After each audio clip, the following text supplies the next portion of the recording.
If I say that the world is round and someone else says it's flat, that's worth reporting. But you might also want to report on a bunch of scientific evidence that seems to support the notion that the world is round. The journalist's obligation when writing a story is to give equal column space to all sides, or half to one of each side. And if someone says the Earth is round and someone says the Earth is flat, at some point you're going to make a judgment. The Earth is flat people is just flat out wrong. Right. I will not be giving them the attention. We're wasting time, and I'm not doing a service to in my role of informing the public.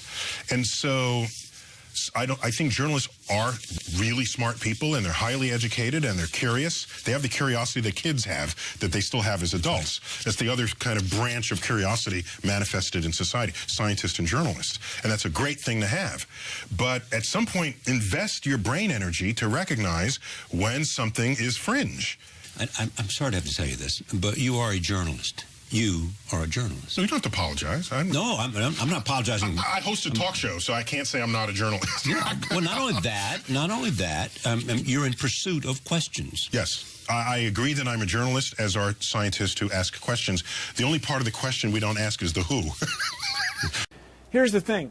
If you had a political faction that insisted that we teach that the world is flat, and it's a conspiracy of scientists and others who published these pictures where the world was round, after a while, people would insist that you not teach that anymore. Well, let me say that the evidence for the age of the Earth is every bit as compelling.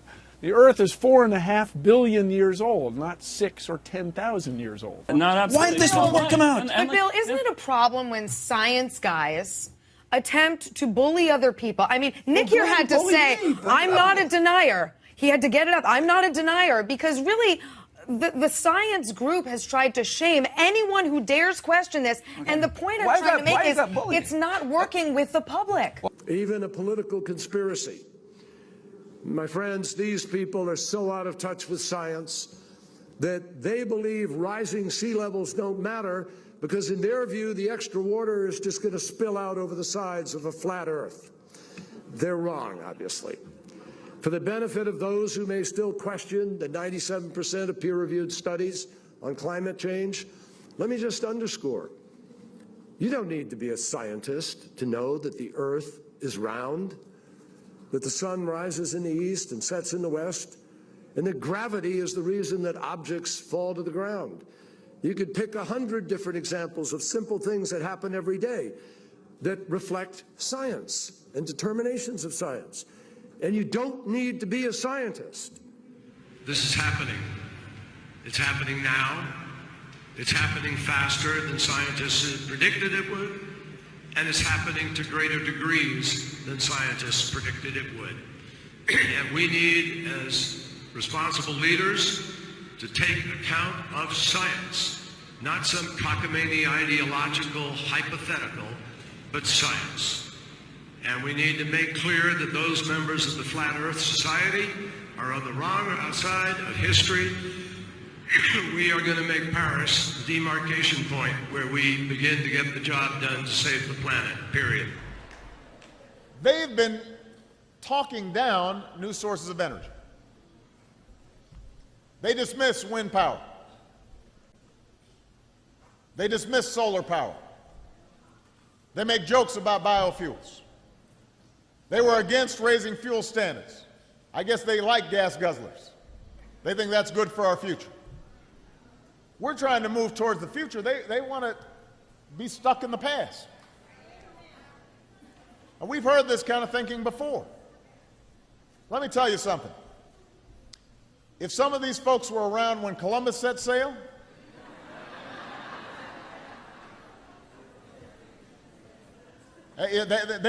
they must have been founding members of the Flat Earth Society. They would not have believed that the world was round.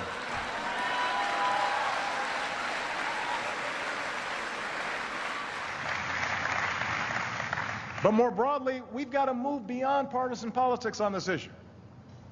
I want to be clear. I am willing to work with anybody, Republicans, Democrats, Independents, libertarians, Greens, anybody to combat this threat on behalf of our kids. I'm open to all sorts of new ideas, maybe better ideas, to make sure that we deal with climate change in a way that promotes jobs and growth. Nobody has a monopoly on what is a very hard problem, but I don't have much patience for anyone who denies that this challenge is real. We don't have time for a meeting of the Flat Earth Society.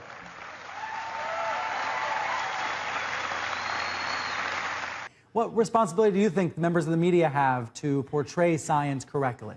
Yeah, I think the media has to sort of come out of this ethos that I think was in principle a good one, but it doesn't really apply in science. The ethos was whatever story you give, you have to give the opposing view, and then you could be viewed as balanced. In the clip that you showed of the president, you don't talk about the spherical Earth with NASA in it and then say, oh, now let's give equal time to the flat earthers. Plus, science is not there for you to cherry pick. You know, I said this once, and it's gotten a lot of internet play. I said the good thing about science is that it's true whether or not you believe in it. All right? I guess you can decide whether to not believe in it, but that doesn't change the reality of an emergent scientific truth. My friends, these people are so out of touch with science. You don't need to be a scientist to know that the Earth is round. The mainstream media is owned by only a handful of megacorporations with vested interests. But on the other hand, the internet is an interconnected network of billions of sources. So you can research information for yourself. Here's Rob Skiba breaking it down. Hey, all right, do you see Photoshop? Yes. Yeah. Okay, and if those of you think this technical difficulty was planned and think I'm scamming you, go do it for yourself. Because you're going to find the exact same thing. I got nothing to hide here. This is live on the air, okay? I'm going to zoom in on the Earth in Photoshop. Can you see the Earth? Yep. Okay, I'm going to go to Image, Adjust, Levels, and I'm going to bring the levels over here. And I'm going to bring the levels up. Uh-oh.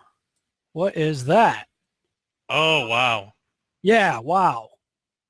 Why is there a square box around the Earth allegedly taken from the scientists on the moon in Apollo 17? And people wonder why I don't trust NASA. That's why I don't trust NASA. I mean, they're always out there saying, you know, Rob, everybody's trying to show you stuff from space and you keep rejecting it. This is why I reject it. These guys are liars. I mean, anybody who has Photoshop can just go to the NASA website, download the photo, do exactly what I did, see for yourself. Then you got other pictures like this, the blue marble, right, that come out. Okay, well, there's a big problem with the blue marble, and I'm going to zoom in here and show you what the problem is. These are all composite images where they are really not very good at Photoshop because they're using the Photoshop clone tool to replicate clouds. This cloud is a copy of this cloud. See the formations? They're identical. Identical formations, side by side. Wow. Right? These right here, side by side, side by side. See this kind of W-looking shape right here, replicated right here. This cloud is exactly the same as that cloud. You know, same clouds right there, and same thing on the other side of the world. They got the same thing going on. They got careless. Here, look, 1, 2, 3, 4, 5 of the same formations replicated right there. These two replicated, same exact formations right here. This right here is clone of that right there. I mean, really? So you're telling me that we could take pictures of Jupiter and Saturn, huge, massive planets, and now we're out going to Pluto, but we don't have one legitimate picture of the Earth from space that's not a composite? Really? They can't prove the globe because it doesn't exist. Because people are waking up. And no matter how much they try to suppress this flat earth movement, oh, it's going to keep moving one way or another. Which way does it go? East to west or west to east? Well, it worries me. I bet the children will know. I shouldn't worry. You can teach them far more important things. Various currents and temperatures and everything make a lot of sense on the flat Earth model, where these hot temperatures right here was essentially the equatorial region on the globe, model, this is where the sun and moon would be going around.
The world is around, see? But we all know it's a flat, right?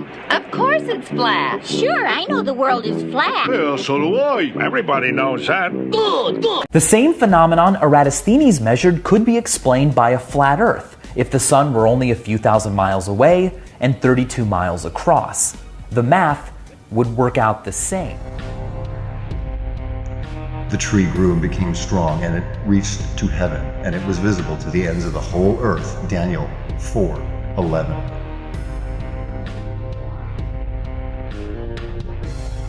And the moon will not give her light, and the stars will fall from heaven. Matthew 24:29. How is this possible? How? Behold, he is coming with the clouds, and every eye will see him. Revelations 1:7.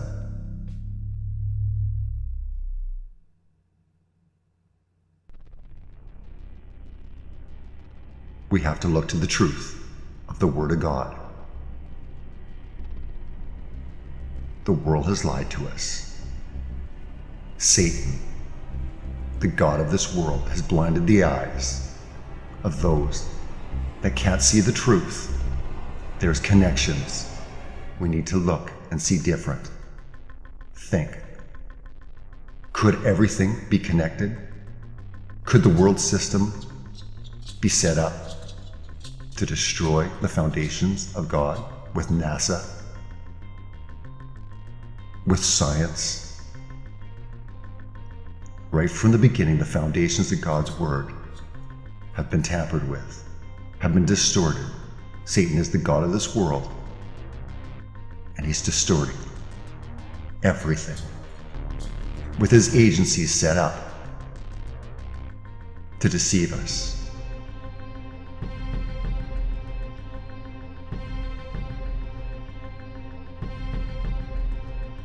Look at what NASA presents us.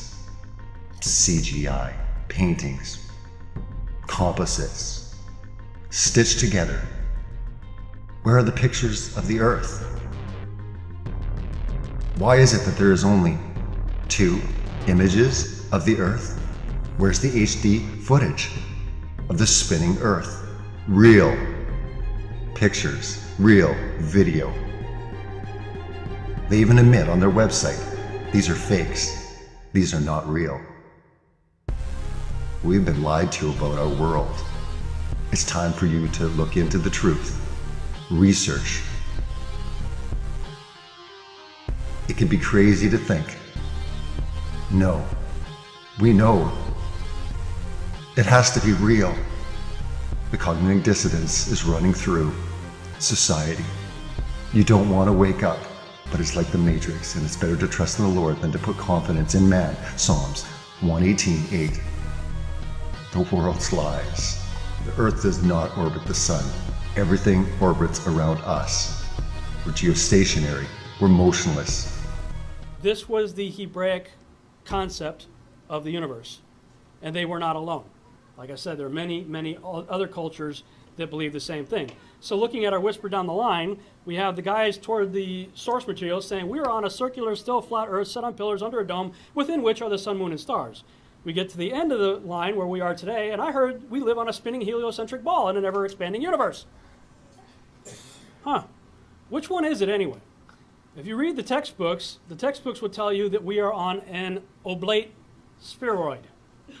You got this guy right here saying, no, the Earth is really pear-shaped. Neil deGrasse Tyson says the Earth is pear-shaped.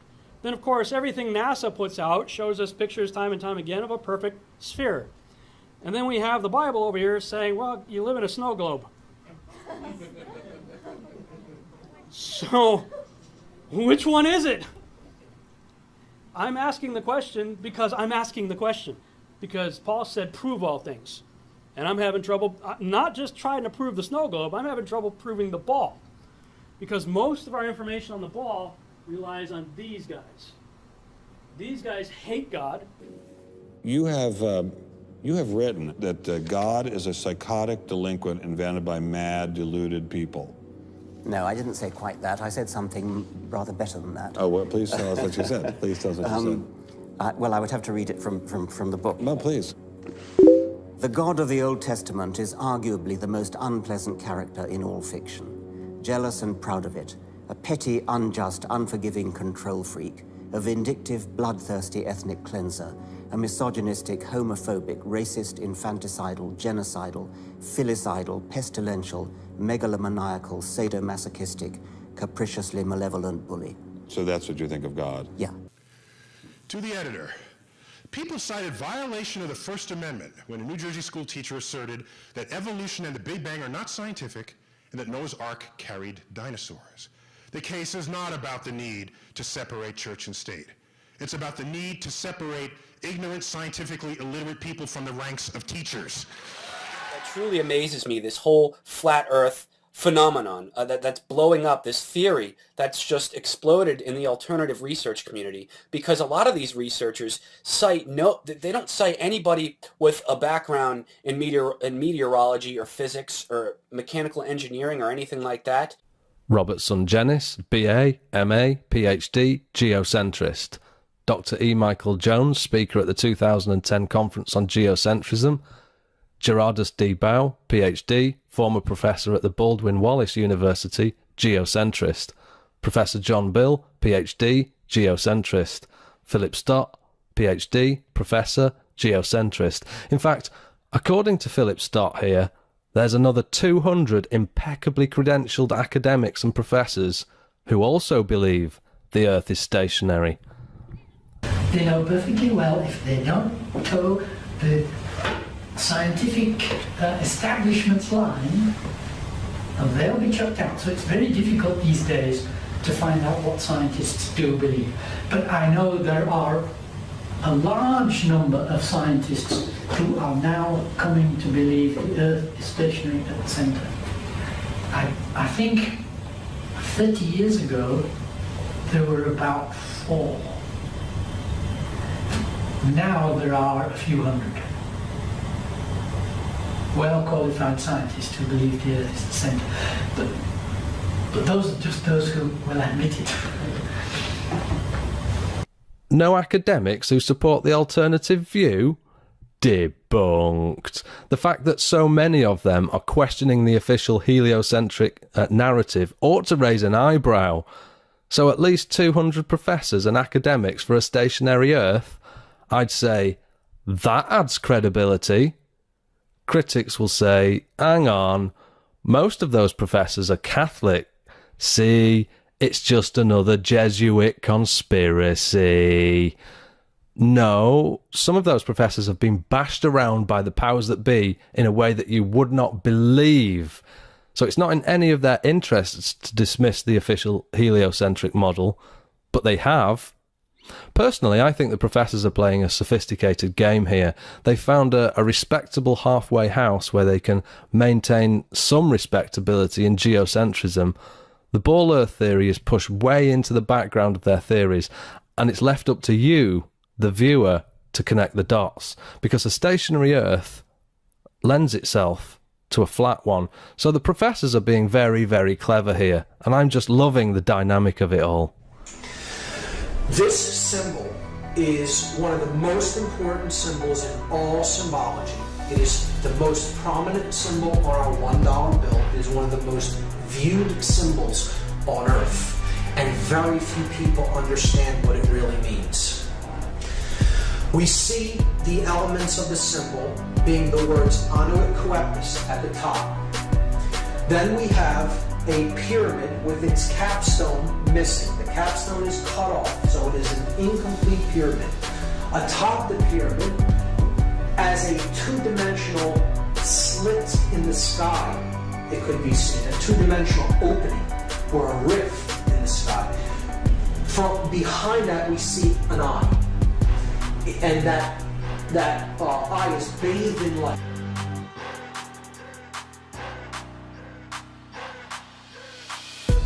And that eye is bathed in light. And that eye is bathed in light. So we have to understand each element. Each element is here not by accident, it is there by design. And the makers of this sigil, because that's what this is a sigil, which is comprised of many symbols, put nothing on it by accident. And everything has a meaning in this. So let's start to break down the symbols one at a time. The word seclorum is put into a Latin dictionary, and then you see it is a word modification, a truncation. CL is derived from CUL. So an internal CL might be rendered by CUL, thus giving us seculorum.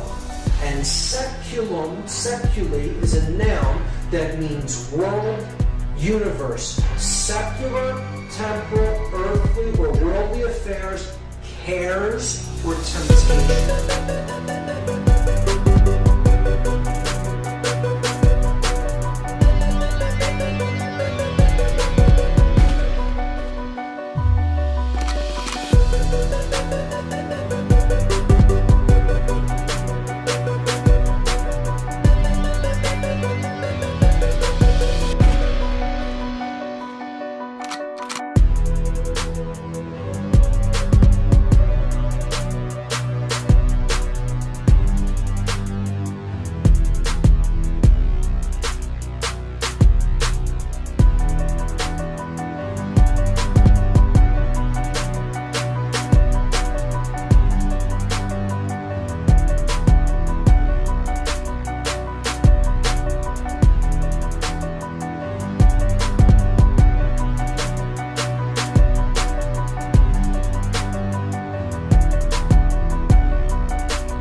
Time for a meeting of the Flat Earth Society.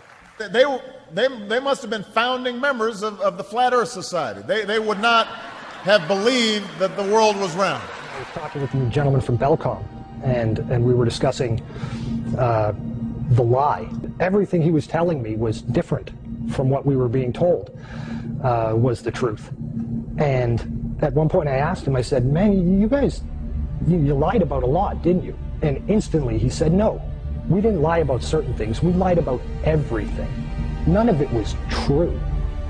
I really don't think people realize how deep the lie goes. Space, the final frontier. Space may be the final frontier, but it's made in a Hollywood basement. The Vector, NASA's official logo. If you've ever looked at NASA's official logo, both their official insignia and their official seal, you'll see that the most prominent object in the seal is a red swooshing object. They call that the chevron or the vector. If you ask NASA's Public Affairs Office, this symbology is featured so heavily in their insignia and seal, they'll give you what really amounts to the standard facile cover story for the unilluminated. They'll tell you that that is a representation of a hypersonic wing design from the 1950s, which was the time the logo was created. Not exactly the case. Someone might want to ask the Russian Federal Space Agency, Roscosmos, that was formed in 1992, why they chose that same logo.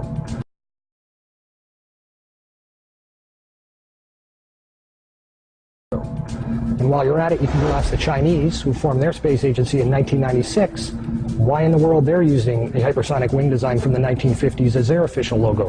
Then you can ask the Japanese, the South Koreans, Taiwanese, Malaysia, Mexico, Iran, all of these countries, even Bulgaria. They all utilize the vector symbology in their space agency logos for their national space agencies. It gets even deeper. You can go look at the individual manned program patches for NASA. The Mercury program, for example, a blatant use of covert symbology. In every logo dealing with the Mercury program, you'll see what looks like a number 7 in their logo. And again, NASA's official story is that they put this number 7 there so that they could pay homage to the original 7 Mercury astronauts. Kind of forgetting the fact that only 6 Mercury astronauts actually flew into space, because number 7 never did. Deke Slayton had a heart problem, so he didn't get to go up. So there were only 6 Mercury astronauts. Yet there's a 7 in every single logo. That's in the official mission or official program insignia for Mercury, as well as the 6 individual mission patches carry this logo. And it carries on to the Space Shuttle program. If you look at the Apollo logo has a big letter A in it. At least that's what they want you to believe, but it's not. Again, that's just a simple way of explaining away the inclusion of this vector symbology in the logo.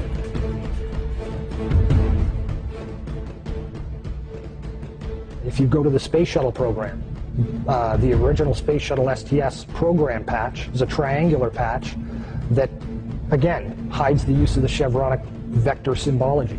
And that also goes for many of the STS-specific mission patches. Every single one of the International Space Station expedition patches carry the vector symbology. The Russian Mir space station used the vector symbology. That was their official logo. You can even go deeper and look at military-industrial complex companies. Look at the logo on a company like Lockheed Martin, 2 vectors. The X-Prize logo, Ames Research Labs, U.S. Space Command. When you get into the military realm, the United States Space Command, their official logo is the vector symbol. And when you look at the military's individual space-specific programs, all of them deal with vector symbology in their official insignias. And the question really becomes, who or what are these people paying homage to? And the truth, quite frankly, is out of this world.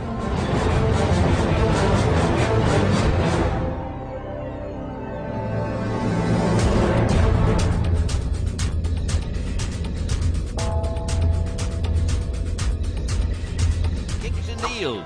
It's a long fly ball going back.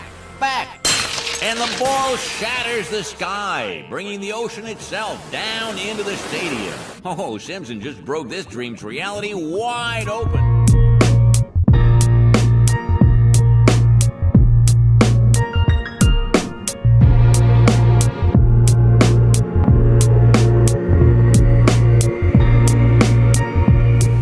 Photo painting.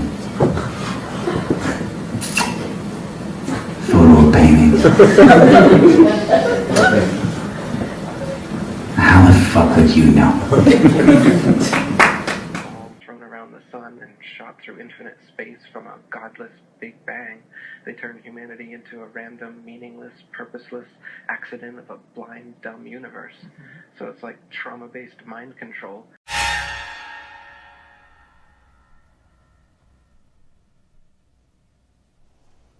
This is the construct.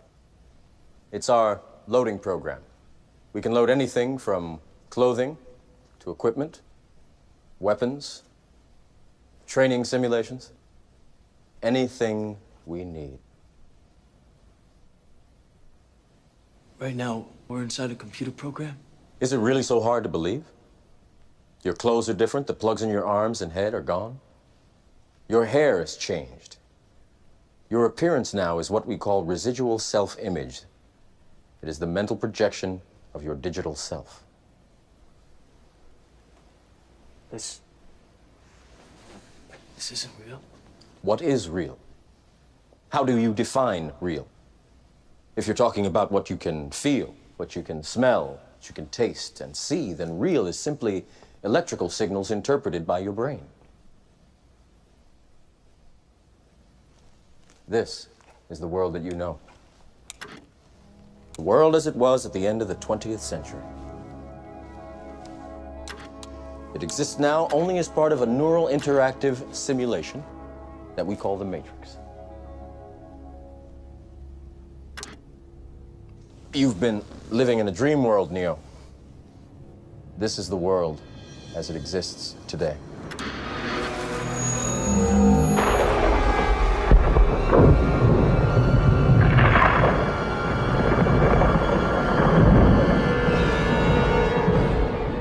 Welcome to the desert of the real.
Weather balloons travel all the way to the very edge of space.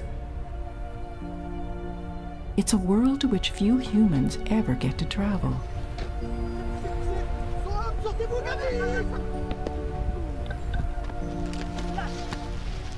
But now, for the first time ever, 360-degree cameras have made it possible for us to immerse ourselves in that voyage. You actually see how comfy it is? This will be the highest that any 360-degree camera has ever traveled.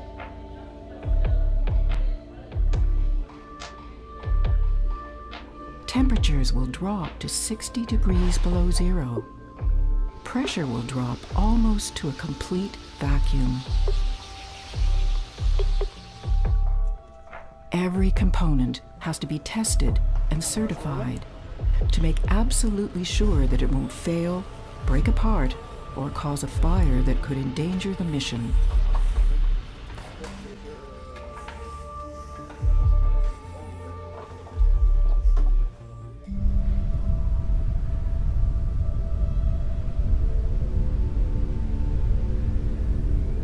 balloons are fragile creatures, and the weather determines everything.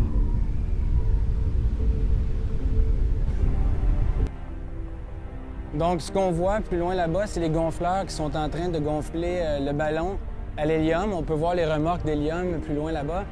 Le ballon, on voit son enveloppe ici déroulée au plancher, va faire 800 000 mètres cubes de volume une fois rendu au plafond.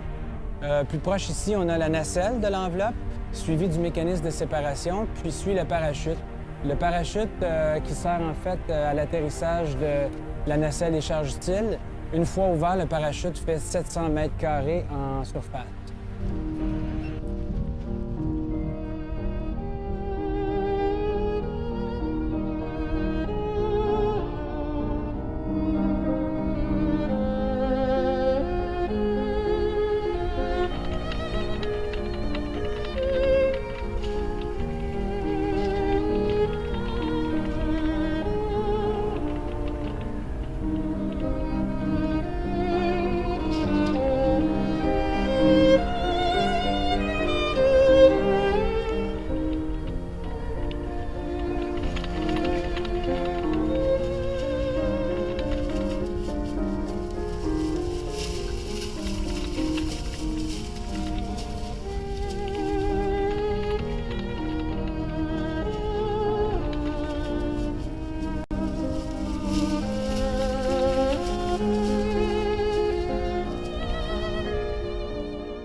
Just can't